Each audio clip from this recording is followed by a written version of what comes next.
ሰላም ጤና ይስጥልን። የግዮን ዜና መረጃዎችን እንሆ። በጎንደር ከተማ ምሽጎች ተደረማመሱ፣ ፋኖ ድል ተቀዳጅተዋል።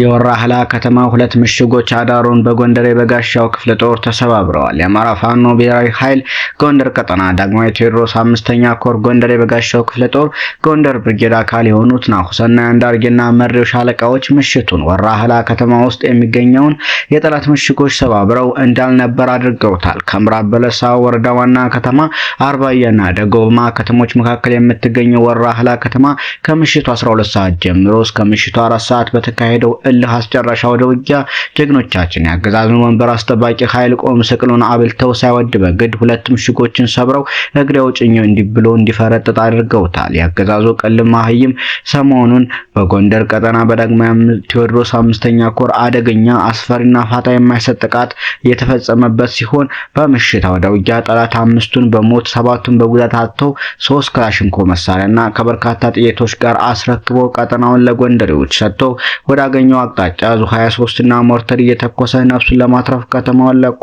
ወደ አርባያ ከተማ ፈርጥጧል። ጀግኖቻችን ከተማ ውስጥ ከንጋቱ 12 ሰዓት ተቆጣጣሪ ያደሩ ቢሆንም አሁን ላይ ወታደራዊ ጠቀሜታዋ ደካማ በመሆኑ ምክንያት ከተማውን ለቀው በኩራት ወደ መጡበት በሰላም ተመልሰዋል።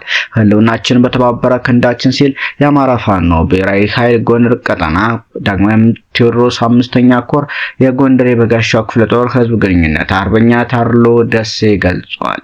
በተያያዘም በምዕራብ ጎጃም ዞን ቁጭ ከተማ ላይ ሰፍሮ ከነበረው ያገዛዙ ኃይል መከላከያ መካከል 8 ወታደሮች ብሬንና ስናይፐር ጨምሮ ሙሉ ትጥቃቸውን እንደያዙ ፋኖን መቀላቀላቸው ታውቋል። አፋባሃ በጎጃም ቀጠና በሚያካሄደው ስሙ ማስከዳት ስራ ያገዛዙ ወታደሮች የተቀላቀሉት 5ኛ ክፍለ ጦር ስር የሚገኘውን ቦሬዳሞት ብርጌድ ነውም ተብሏል። ወታደሮቹ አንድ ብሬን፣ አንድ ስናይፐር፣ 6 ክላሽንኮቭ መሳሪያ ይዘው ነው ፋኖን የተቀላቀሉት። በተያያዘም ሰኔ 12 ቀን 2017 ዓ.ም በቦሬዳሞት ብርጌድ ከአባይና መርከብ ሻለቃ በተወጣጣ ኃይል በምክትል ወታደራዊ አዛዡ መሪነት በኮማንዶ ይበልጣል እየተመራ ባደረገው አውደ ውጊያ ድል ተቀዳጅቷል።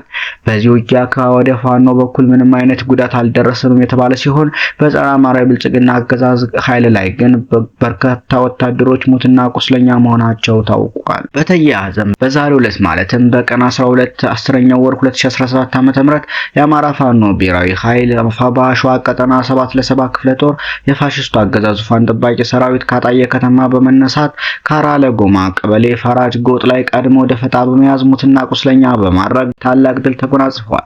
በመሆኑ የአማራው አለይታ የጀግና መገኛ የሆነችው ሸዋ ቀጠና የ7 ለ7 ክፍለ ጦር አገዛዙ ሰራዊት ስርዓቱን ጠባቂ ተላላኪ ሚኒሻ የሆነ አቶ አሚሩ ኑሮ የተባለ ባንዳ እጅ ሰጥ ሲባል ፈቃደኛ ባለመሆኑ ካራ ለጎማ ቀበሌ ፈራጅ ጎጥ ላይ ፋኖ መረጃ ቀድሞ ስለደረሰው በደፈጣ በመያዝ የአብይ አሽከር የነበረውን ሚኒሻ እስከ ወዲያኛው ሲሸኝና አንድ ያገዛዙ ሚሊሻ ደግሞ ጉዳት ደርሶበት የነበር ቢሆንም ሆስፒታል እንደደረሰ ሲሞት ያገዛዙ ወንበር አስጠባቂ ተላላኪውና አድርባዩ የብርሃን ጁላ ደግሞ ከሞት የተረፈው እግሬ አውጭኝ ብሎ በመሮጥ በመፈርጠጥ ልምዶ ያደረገው ያገዛዙ ወንበር ጠባቂ መከላከያ ራሱን ለማዳን ወደ መጣበት ተመልሷል። በቀጣይ መዳረሻው ድልና ነጻነት የሆነው የአማራ ህዝብ ህልውና ተጋድሎ ተጠናክሮ ይቀጥላል። ህልውናችን በተባበረ ክንዳችን ሲል የአማራ ፋኖ ብሔራዊ ኃይል አፋባሃ ሸዋ ቀጠና 7 ለ7 ክፍለ ጦር አስታውቋል። የበእንዲህ እንዳለ ትናንትና ንጋት በ11 ሰዓት ተኩል በአረርቲ ከተማ አገልግሎት በጀብደኞች ሻለቃ አንድ ታሪክ ተሰርቷል። ያገዛዙ አራዊት በአገልግሎት ማለትም ማዳበሪያና እርዳታ የመሳሰሉ የሚከማችበት መጋዘን ተሰብስቦ ተቀምጦ የነበረው በርካታ አሰስገሰስ ያገዛዙ ሰራዊት በሻለቃ አንድ ቀኝ ዶግ አመድ እንደሆነ የዓይን እማኞች ገልጸዋል ሲል የአማራ ፋኖ ብሔራዊ ኃይል ከሰም ክፍለ ጦር ነበልባር ብርጌድ ሚዲያ ክፍል ገልጿል።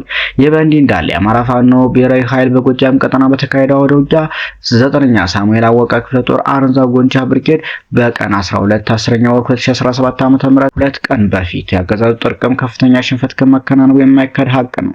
ይህንን ሽንፈት ለመሸፋፈን ገቦሬ ከተማ ለመግባት ቢሞክርም በአረንዛ ጎንቻ ብርጌድ ነበልባሎች እቅዱ ሳይሳካ እግሬ አውጭኝ ብለው ፈርጥጦ እንዲሄድ አድርገዋለች። በዚህ ውጊያም በርካቶችን በመደምሰስ ቀሪዎቹን ማቁሰል፣ ሰብአዊና ቁሳዊ ኪሳራ ማድረስ ተችሏል። በተመሳሳይ በቀይ የታይፍታይ ንጉሴ 6ኛ ክፍለ ጦር ቀስተ ደመና ብርጌድ በጠላት ላይ መጠነ ሰፊ ጥቃት ማድረስ ችላለች።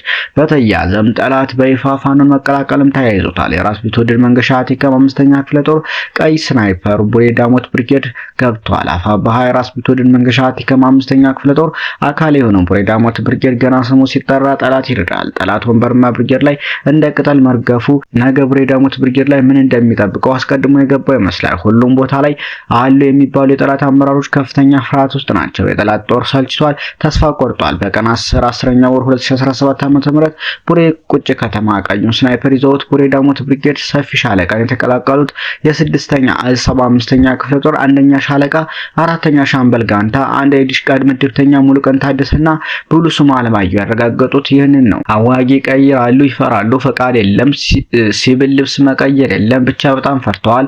ጦሩ ጉዳይ ላቸው መውጣት ሁሉም ይፈልጋል ነው ያሉት። ይችን ቀን ስንጠብቃት ነበር፣ ተሳክቶልን መጥተናል። ስናይፐር ይዘን በመምጣታችን ደስተኞች ነን ብለዋል። ሰፊ ሻለቃም ስናይፐሩን ተረክባ ለልጆቹ ተገቢውን እንክብካቤ አድርጋላቸዋለች። በተመሳሳይ ብዛት ያለው የጠላት ኃይል ሐዲስ አለማየሁ 7ኛ ክፍለ ጦርን መቀላቀላቸውም ታውቋል። ሰሞነኛ መረጃዎች እነኛን ይመስሉ ነበር።